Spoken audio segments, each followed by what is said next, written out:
For the past 10 years, 20 years, 30 years, Nigeria has been having challenges that are beckoning and waiting for answers and solutions. That is why we are bringing to you our program, State of the Nation. And this is going to come up on our flagship program this morning on ITV.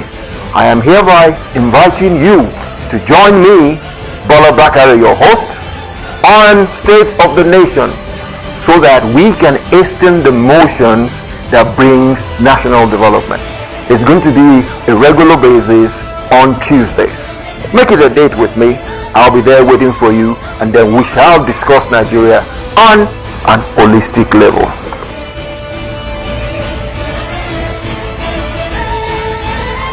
On our morning brief today, we shall dwell on an African icon. And by that, I mean Archbishop Desmond Tutu. We miss him. I do miss him. He has passed on now. He passed on last year, about 9 days ago. But at the same time, we need to look at the man and the legacy he's leaving for Africa, for South Africa, and for us all, to emulate, to copy, to be a tribute to him and a legacy that we should learn from. He is not just an icon.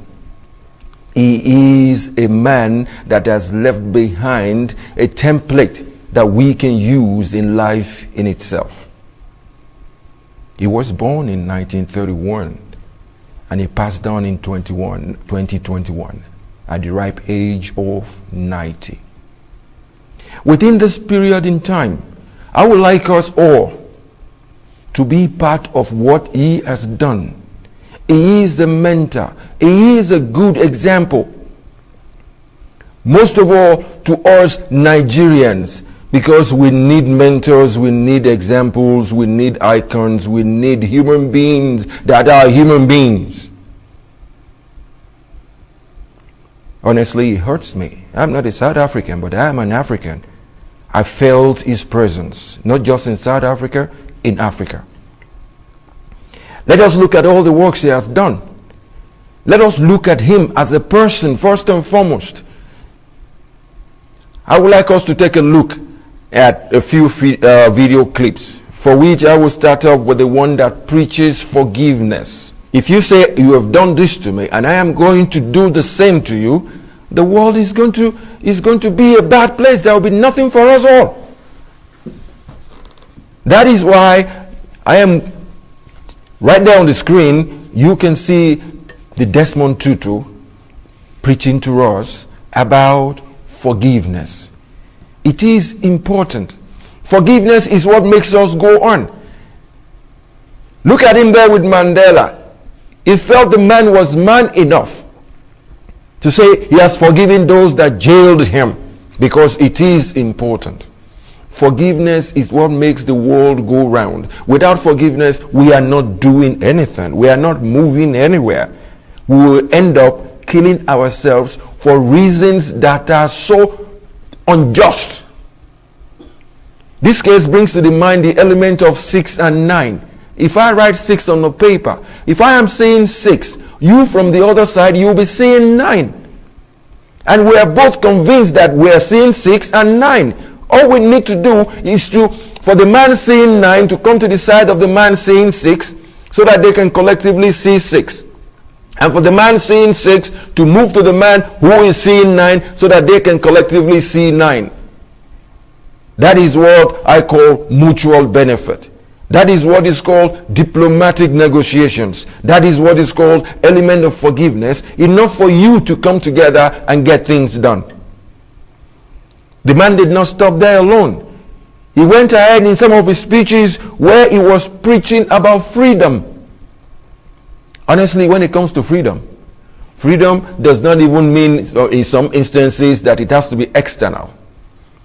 In some cases, and in most cases, your freedom is being infringed on by your own people. Desmond Tutu was against it. Totally against it. From the reigns of apartheid, he was against it. From the internal setup, he wars against it. Because there is one thing. There is no way an external factor is going to hurt you without somebody being there to aid it and make it work. He preached and preached and preached that freedom is a right. Freedom is our right. We should have it. And for God's sake, we should work towards it. That is one of the notions. Those are part of the things that we are going to look at as being a legacy of Archbishop Desmond Tutu.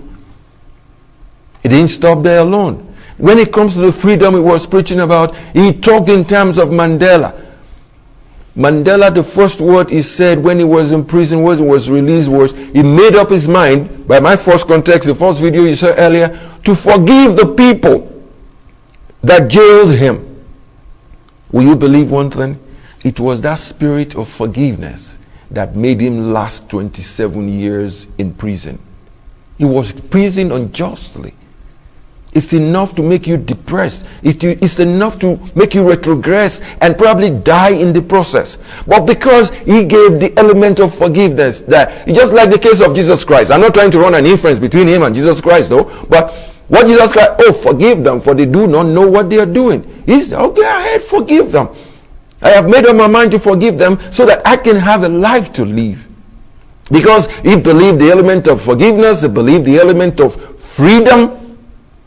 And that was why he was able to do that. Like the Africans say, I want you to tie all these things I am saying on your left palm. He has talked in terms of forgiveness. He has talked in terms of freedom. Most of all, he talked in terms of appetite. He was totally against appetite. He preached against it. He walked against it. He even told the perpetrators of appetite that, look here, we are all in this together. There is no way you can exist without us. There is no way we are going to exist without you.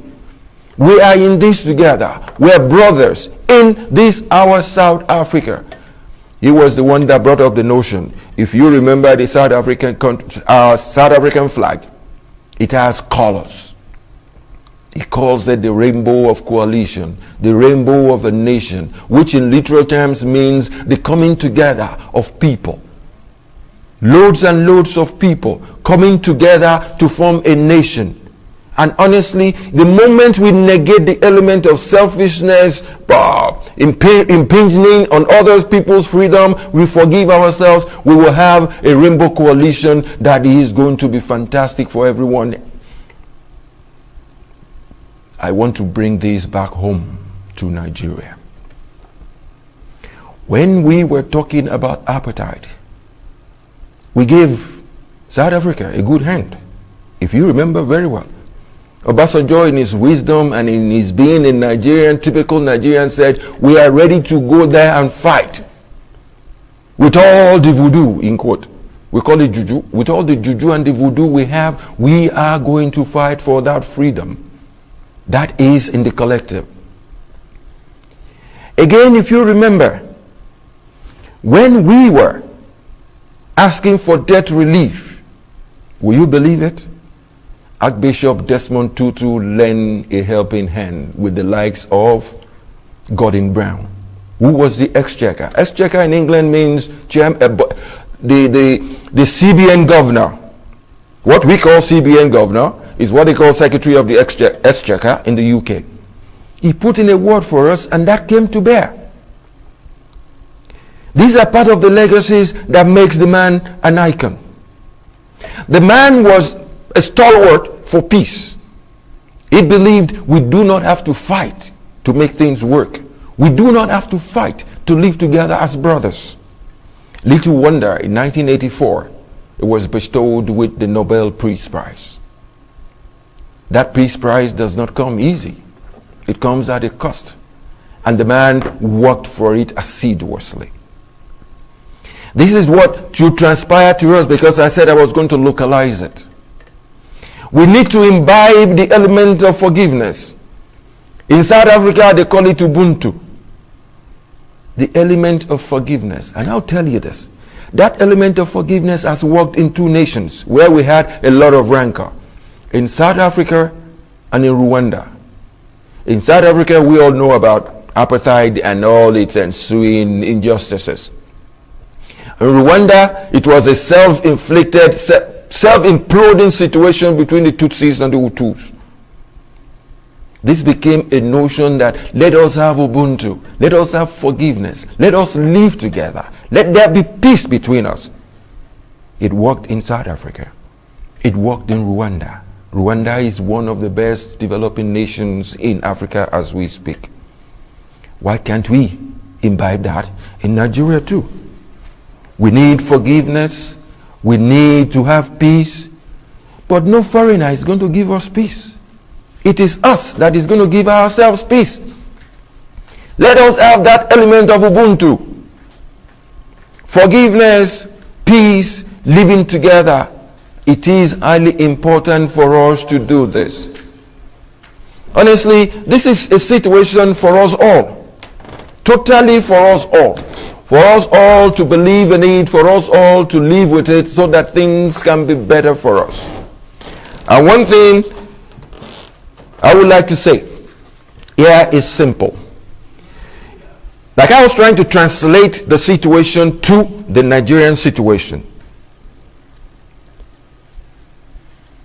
Archbishop Desmond Tutu, short of the fact that he was preaching peace, freedom, anti-apartheid, and the element of Ubuntu, he was at the same time telling us how to live as human beings. Did you hear me? How to live as human beings, how to believe in ourselves. This is a man who's a cleric. And what do clerics do? They preach God. Not only are clerics supposed to preach God, since they command a sizable chunk, percentage of the populace, they are in a position to affect politics and as such affect governance. People say politics and governance run pari passu. One of the factors that drives politics, that drives governance, I will tell you this as a statement of fact, is religion. Because people believe in religion a lot.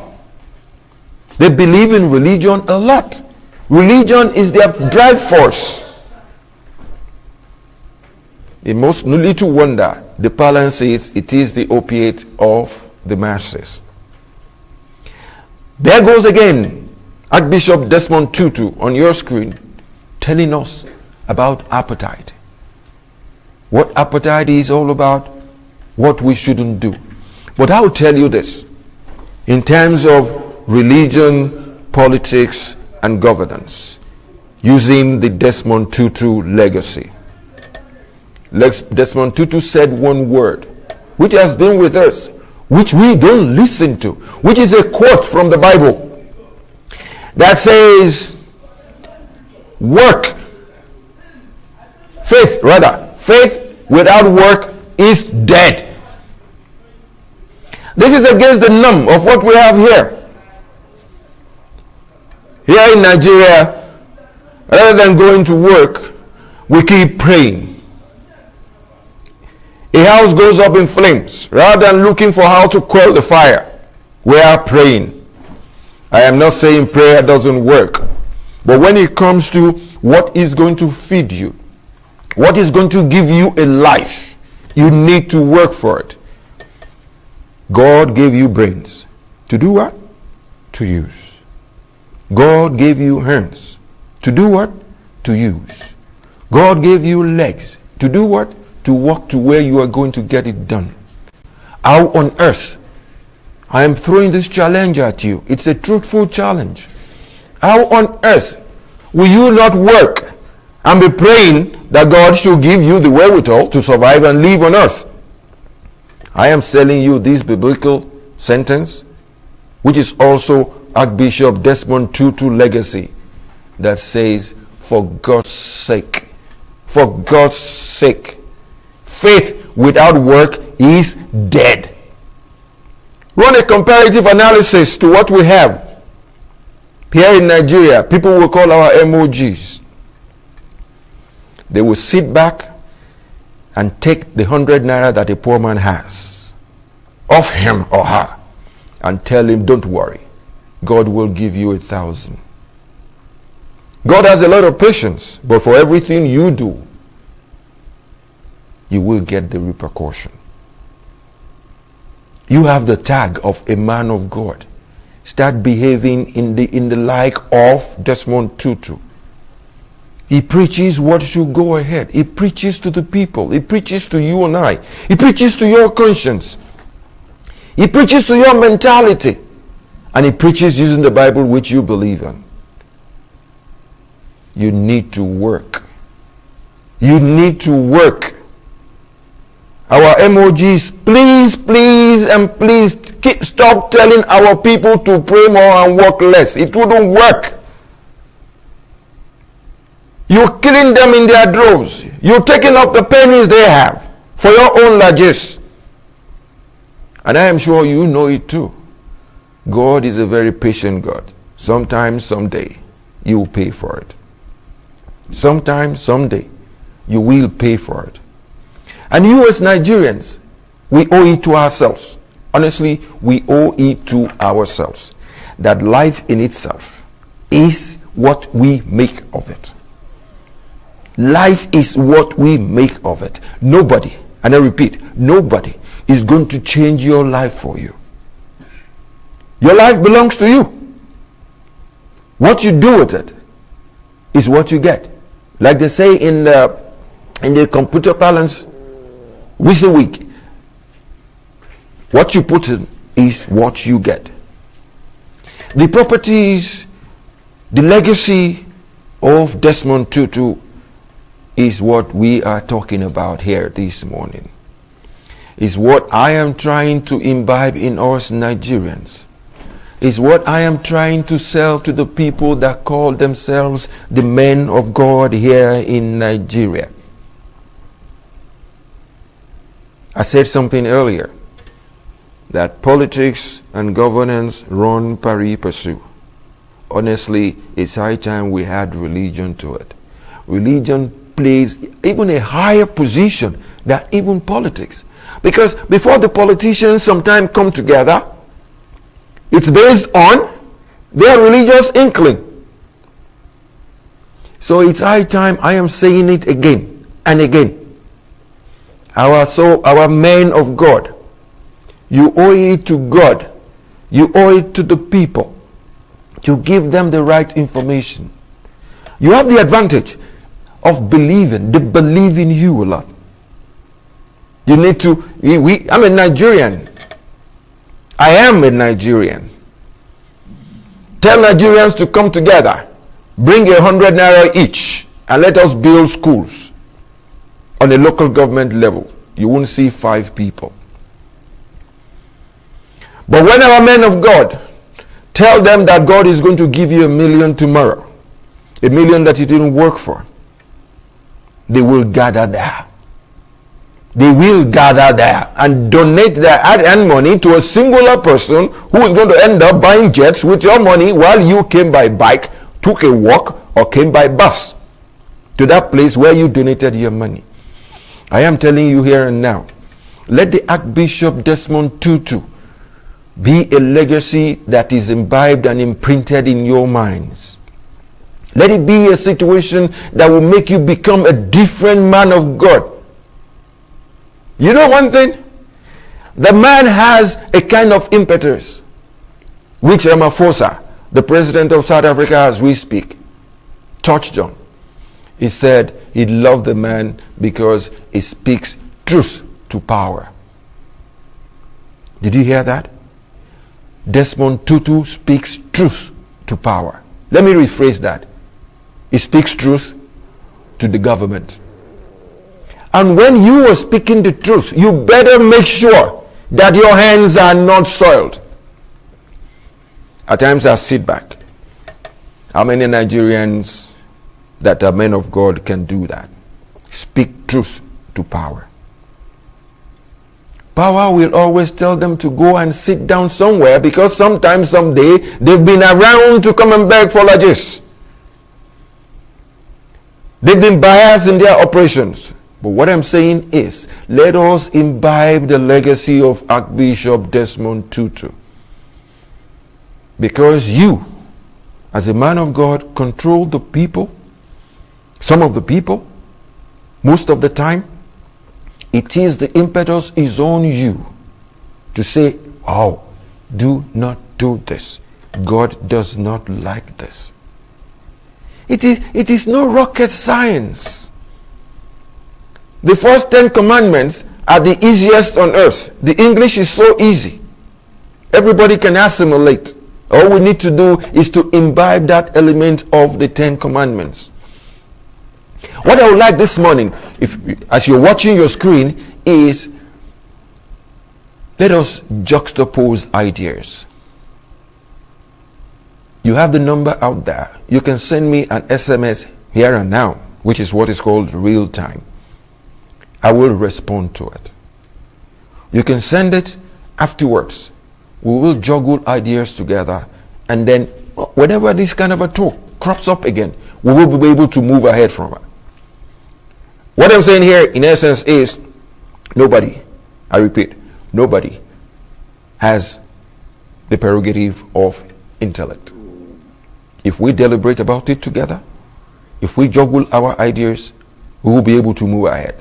So the number you're seeing on the screen for WhatsApp, make sure it's SMS. If it's real time, I'll pick it up here and then I'll talk about it. If it's afterwards, I will do same and respond to you. Fellow Nigerians, whatever it is that is going to happen to us, I will want us to imbibe the element of the Desmond Tutu legacy. And what is that legacy? There is something they call in teaching, repetition for emphasis. You did not learn 1, 2, 3 to 100 in one day. You must have said it close to 1,000,000 times. You did not learn ABC to Z in one day. You must have said it 1,000,000 times. I am repeating myself. Repetition for emphasis. That we should imbibe the legacy of Archbishop Desmond Tutu, which in simple terms is the element of forgiveness, freedom to everyone, be you rich, be you poor. Freedom. You have a right to it. The element of appetite I will convert to injustice. Let us kill that element of injustice to our own people. It is important. It is highly important. And most of all, to use the South African language, UBUNTU. Let us imbibe the element of UBUNTU. Forgiveness, peace, harmony between ourselves. I would like to remind you of a phrase I used earlier. An eye for an eye will make the world go blind. If you say, because I have done this to you, you're going to do same to me, an eye for an eye will make the whole world go blind. Ubuntu is the word. Peace among ourselves, harmony, forgiveness, living together, justice for all, equality for all. Those are the tenets that Archbishop Desmond Tutu gave to us. And it is so apt for us Nigerians. So apt for us Nigerians. We need to imbibe this. And from me to his family, to South Africans, to Africa as a whole, I say, may God bless his soul. May his legacy live for long. May Nigerians copy the legacy of Desmond Tutu. And may there be peace in Nigeria